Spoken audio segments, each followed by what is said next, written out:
We all know who Zelda is, but do we truly know who Link is?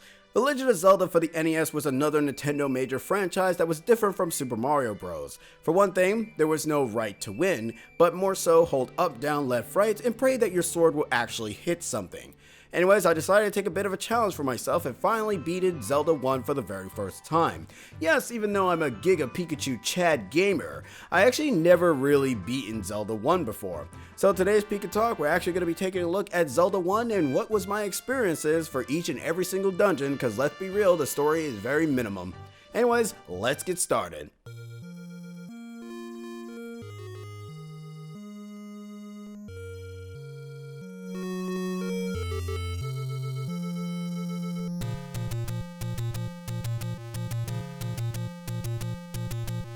So, as I stated before, this is maybe the first playthrough and everything, and I also said that the story is very minimum because let's just be real here. You play as yourself because, Link wasn't really established name yet, and it's your job to rebuild the Triforce of Wisdom and defeat Ganon. That's it. And also save Princess Zelda in Hyrule. That's really it. There's nothing else in it. You gather all the pieces of the Triforce, find and defeat Ganon, find the Princess Zelda, that's it. Boom, you're done. And that's pretty much the whole story. I know, very, very short. It's amazing. Now, this is what I will mostly be doing as a format for games that end up having like zero plot. I'll obviously be going by stage basis, giving my thoughts on them, what tips I can give you, and all that other stuff. That's essentially what I usually do for any of these kind of videos, so let's just move on. You guys already know what the deal is at this point. So you start out with a spot with no sword, or no idea what you're exactly supposed to do. You first go into a cave and you get yourself a wooden sword from this old man, and then your journey begins. But where do you go? Unlike the future Zelda titles, you have to figure out where you need to go in this one. But luckily, the internet saves us, because if you never fully grew up with Zelda 1, well, I got news for you. That map you see on the left corner, yeah, that's your map. Have fun. No blocks, no icon, nothing. Just a little dot lost in the sea of gray.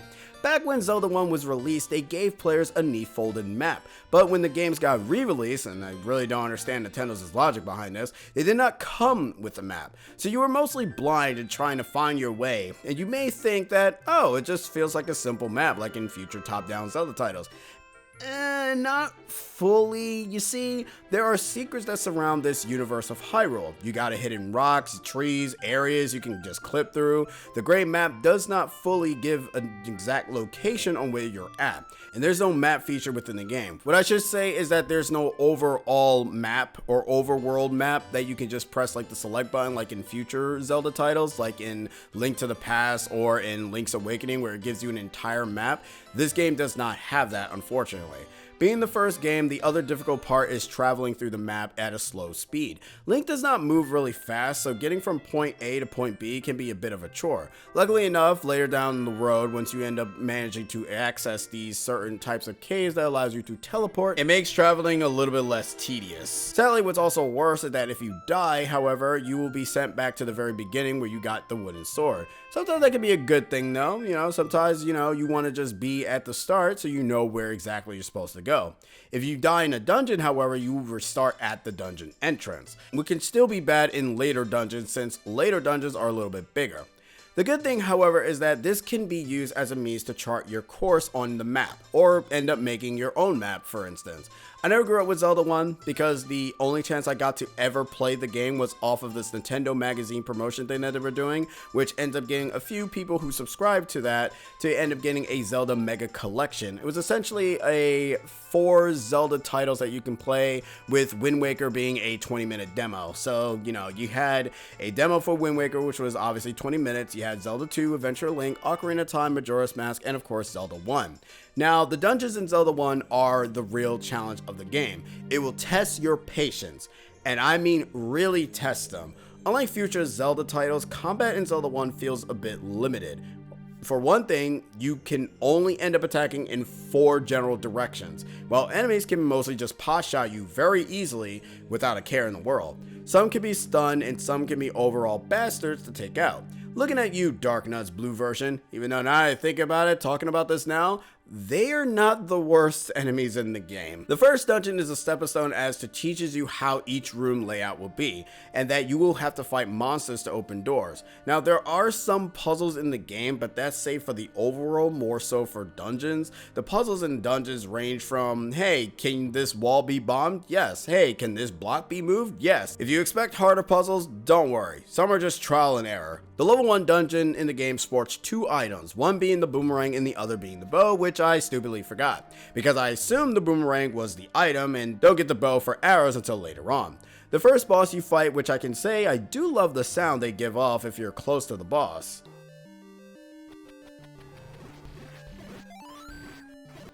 I love that you hear the roaring sound of the boss of the dungeon, giving you an indication that you're close to it. The first boss is Aquamentus. First, the name Aquamentus sounds like a DC villain, and 2, this is clearly a dragon. Why is it not just called a Dragonmentus? I want to know. Anyways, this unicorn dragon hybrid is easily dealt with just by going above him and striking him with your sword until he dies. That's probably going to be my synopsis for like majority of the bosses in this game. And that's the first Triforce piece get. Now, during the journey between dungeons, you can either gather money and gather items here and there, but I go right to the next dungeon mainly because between 1 and 2, not much difficulty ends up getting ramped up yet. Dungeon 2's layout is not too bad, and the enemies range from moblins or ropes, the ropes being snakes. I don't know why they're called ropes, they just are. The main item in this dungeon is the magic boomerang, which is faster, and that's pretty much it. The boss here, however, is the Dodongo. Now, people who played the game the first time did get a hint that the Dodongo dislikes smoke. Now, sadly, that hint makes 0 sense, but the only weapon you have that emits smoke are bombs. Yes, you will never know this at all, but weirdly enough, if you bomb a Dodongo and miss, the smoke will stun them and allow you to strike it with your sword. It's not always going to happen, but if you can, your best bet is to drop a bomb as it comes towards you. 9 out of 10, it will do a massive U-turn, causing you to waste a bomb, which is very bad since you're limited to just 8 for now. And that's the end of Dungeon 2. Off to Dungeon 3. But first, we gather a few more hearts, because unlike in all future Zelda titles, I'm going to be saying this a lot, you get full hearts rather than a heart container. You need enough hearts to use an upgraded sword. The first upgraded sword, the white sword, and trust me, upgrading is not just a little bit of damage. You're making a massive difference when it comes to fighting harder enemies, which Dungeon 3 ends up sporting. Dungeon 3 sports another new type of enemy known as Dark Nuts. These guys suck because the only way for you to attack them is over to the side and to the back. Sometimes they can be sported with the curse bubbles, which ends up preventing you from attacking, and that's kind of what makes them difficult. They do get difficult later on when you're fighting the blue variations because they have more health and can also do more damage to you. Now, why do they suck, however? Why do they suck even more? Well, for one thing, you notice that the game kind of spams like a lot of enemies in one particular room. For an NES game, I gotta admit, they have the capabilities of having like a bunch of sprites all at once, and the game unfortunately does not slow down. Sometimes it does and sometimes it doesn't. And with your lack of only 4 directional movement, chances are you're going to get hit a lot. Luckily enough, when you do get hit, you get some sort of iframes, just a tiny bit. It's not really a game changer. It's enough to at least allow you to be able to not get hurt that much, so you don't get wombo comboed until you just die, you know? The item here is the Wrath, and the boss here is Manhandler. He's a very simple boss compared to the last 2 bosses that you fought in stage 1 and 2, because with Manhandler, all you have to do is just attack its face until it dies. That's really about it. To be honest, compared to the Dodongos, Manhandler is a nice break. The thing you may notice about this game is that you will mostly be going from dungeon to dungeon. You will find things in between, but the thing is that you will mostly end up upgrading your defense or upgrading your sword, and also obtaining a letter that will allow you to buy potions that you can end up consuming once or twice. Blue is 1 and red is 2. Always buy the red one, never buy the blue one. You will never, ever need the blue one. Trust me. The next dungeon is level 4, and this is basically the glorified piss dungeon. First off, the 2 other dungeon colors were actually pretty good, but then you got this dungeon, which is like, ooh, I want to be piss color. This area ends up sporting the step ladder, which is an item that allows you to end up going through 1 major tile. You will find some new enemies here. When defeated, they turn into 2 bats. The boss here is Gilok. This two-headed dragon can be a bit tough, mainly because once you defeat the head that you cut off, the head will start to roam around and try to attack you. But keep slapping the head until you can defeat it. And then that is when you obtain the 4th Triforce piece. Before I head to the next dungeon, I do a bit of heart gathering since you need a total of 12 hearts to get the final sword. If you're familiar with Breath of the Wild, it's similar to getting the Master Sword where you need a total of 13 hearts. Yeah, they only just upped it by 1. Woo. The step ladder allows you to move across 1 tile. I shall also mention that there are caves where the old mans will ask you to pick a heart or a red potion. Never pick the potion, because if you do, I'm pretty sure there's a chance that you might not have enough hearts to be able to get the last sword upgrade in the game. Because like I said, you need a total of 12. And those heart pieces, or full hearts in general, do not come back. I'm not sure if there's enough dungeons in the game that will allow you to have 12 hearts. I didn't want to risk it or even try to be able to showcase something like that because that just sounds silly, since I never would ever get the potion over an extension to my life. I will also say, even with the ring defense upgrade, the dungeons will still laugh at you by spamming blue variations of the enemies. That will deal much more damage. Before we head to Dungeon 5, we end up going back to Dungeon 1 to get the bow, because even if you buy an arrow, you still need a bow to shoot it. Also, arrows are not consumed like in future Zelda titles. You consume rubies instead. Why? Look, I don't have an answer for everything, but I guess when you shoot, you are praying some sort of god to allow you to shoot. I don't know. Anyways, off to Dungeon 5. Aside from the blue dark nuts, you also have these cute little bunnies called Pole's Voice that are very weak to sound. Only in the Famicom version. Since I'm not playing the Famicom version, the item, the flute that you get in this dungeon, cannot kill these guys. Luckily enough, the game is nice enough to not spam them to hell and back, but it would be so grateful if we were allowed to utilize the flute to kill these guys. But unfortunately, we can't. You can also end up upgrading your bombs, allowing you to hold 12 instead of 8. The boss here is a very easy boss and also a very funny name. I noticed that the dungeons with rough enemies can be tough, but rarely the bosses can be a pain to defeat. The boss here is Dig Dogger, who can only end up being defeated with the item that you got in the dungeon. Use the flute, Dig Dogger will become small for some reason, and you end up taking a few hits from the magic sword, allowing you to just kill him with no issues at all.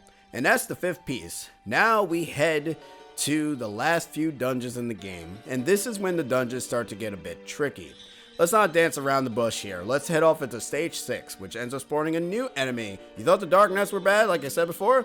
Well, buddy, introducing the Wizros. These lovely wizards have the capabilities of shooting magic and clipping through walls, if they are the blue ones. When the game combines both blue and red, which they will do a lot, and alongside with the light legs, which are designed to eat your shield, that will end up preventing you from blocking their magic if you go back to the level 1 shield, these combo enemies can be a bit of a pain in the ass.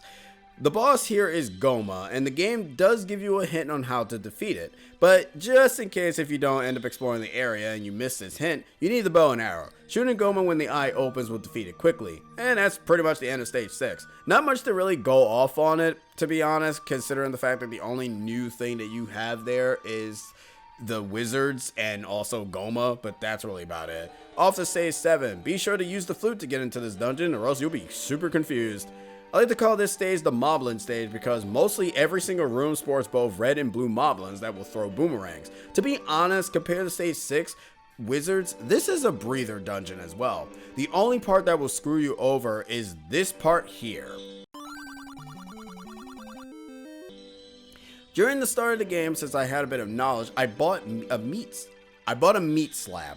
Now, you need this meat for this stage in particular, because this is something I had not noticed. The game prevents you from passing NPCs with text. Since this Moblin is hungry, you can't get past him because of his text box. Yes, I know, it's insane. Stabbing him does nothing as well. So what you need to do is hit him over the head with the meat so that he dies and allows you to move on. That's the only part that can trip a player up, since A, you will never know what the meat is for until this stage. The boss of this stage has nothing to write home about. It's just another aqua looking unicorn dragon again. They do start to have bosses from past dungeons as mini bosses, which for this game might as well just be bosses again with the control scheme that you have. But once you end up finishing up the unit dragon, you head for stage 8. Now you can always get to stage 8 first if you have the candle, and what's funny, I'm sure some players noticed the lone tree somewhere in the overworld. Burning that tree reveals stage 8. Now this stage I call the boss rush, kind of. You fight a few manhandlers, you fight gomas, and you fight a few dark nuts. Yes, the dark nuts are the bosses too. The boss here is the two-headed, now sporting more heads, Hydra. Just keep stabbing away until it dies. Have a lot of health though, since the bum rushing only works if you have a lot of hearts.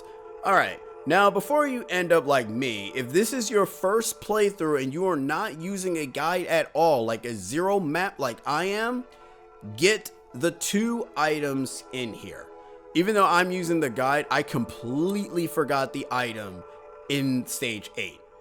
And I also forgot to mention that in stage 6 and 7 you get the following items. For 6 you get the rod, which allows you to shoot magic, and in stage 7 you get the red candle, which allows you to shoot 2 flames instead of 1. And for stage 8 you get the book, which allows you to shoot the magic rod that leaves fire once it's fired. And the best of the best, even though I was using a guide and did not get this item, is the master key. This key allows you to have infinite keys. I did not get this because I was more so using a map and I was a bit more confident that I had enough keys to get through the final stage. Why would you want this, you may ask? Because the final stage, stage 9, is very key heavy. So if you're not using a guide or using a map and decide to just do the stage fully blind, you will need this key. Also upgrade your bombs if you can. This is the last dungeon where you can be able to do that. Speaking of stage 9, that is our final dungeon, Death Mountain, the only stage that also sports a different theme. Alright, to sum up this stage in one word, pain. That's it. Just pain. This dungeon throws some of the worst rooms in the game. First off, I should mention you can come to stage 9 at any point, but if you do come here early, an old man will prevent you from going forward. Says that one without the Triforce can't go on. A nice way to stop new players or curious players from trying to beat the game fast. And good thing too, because this final dungeon is tough. Come with a red potion and try not to take too much damage because the enemies here are likes, wizards, and curse bubbles. Curse bubbles stop you from swinging your sword once they hit you after a while, which if you're unlucky, chances are the curse and like combo will most likely get your shield taken.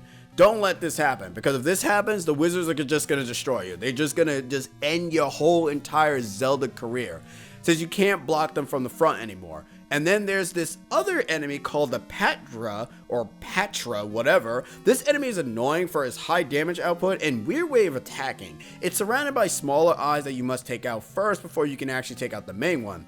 They use these guys twice or 3 times if you're unlucky to end up finding the one that you're not supposed to fight.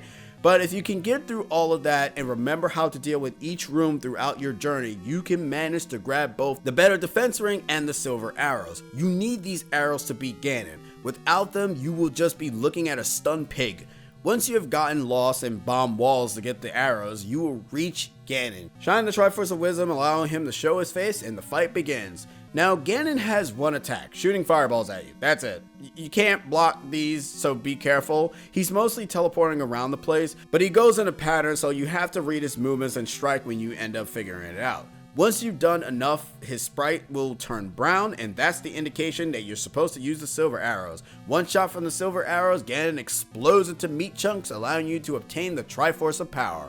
Go into the other room and save Princess Zelda, and boom! That is the end of Zelda 1. Holy moly, I have to say, this game is tough. Guide or not, it's less of a chore when you're using a guide, but it's super tough if you never do use one.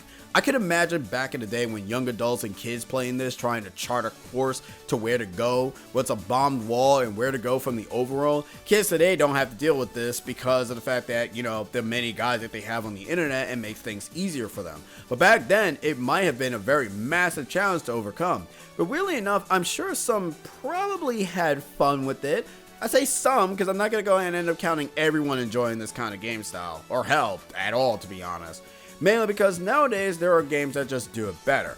But I won't discount the game for what it was or is. It's a hard game from start to finish, but once you manage to complete the game, you will either feel annoyed or satisfied. I understand from both sides. But what do I feel? Well, I can say I'm happy that I finally beaten this game. I'm glad I tested myself to talk about the game rather than jumping to something I'm more comfortable with. I'm going to try to do games I know that I can be fully confident and be a bit more detailed in actually looking at the credentials of the game. Not being too in-depth, obviously. I don't want to really do that for any of my videos. That's just me. So I just want to just showcase my experiences, and that's it. And I enjoy my time with the game. Will I ever return to it? No. I'm just no. Maybe on stream if I decide to do the second quest. Probably I'll return to it. But until then, I'm not going to be returning to this game anytime soon. But what I will be going to next will be a very different challenging video in itself. And that is the sequel to this game, which is Zelda 2 Link's Adventure. That's probably going to take a bit to come out, but for right now, I'm just glad to finally have gotten to this one. I've been Pika, and I'll see you guys next time. You all have yourselves a great day or night. Take care of yourself and stay fit and healthy out there. Catch you guys in the next electrifying video. See yas!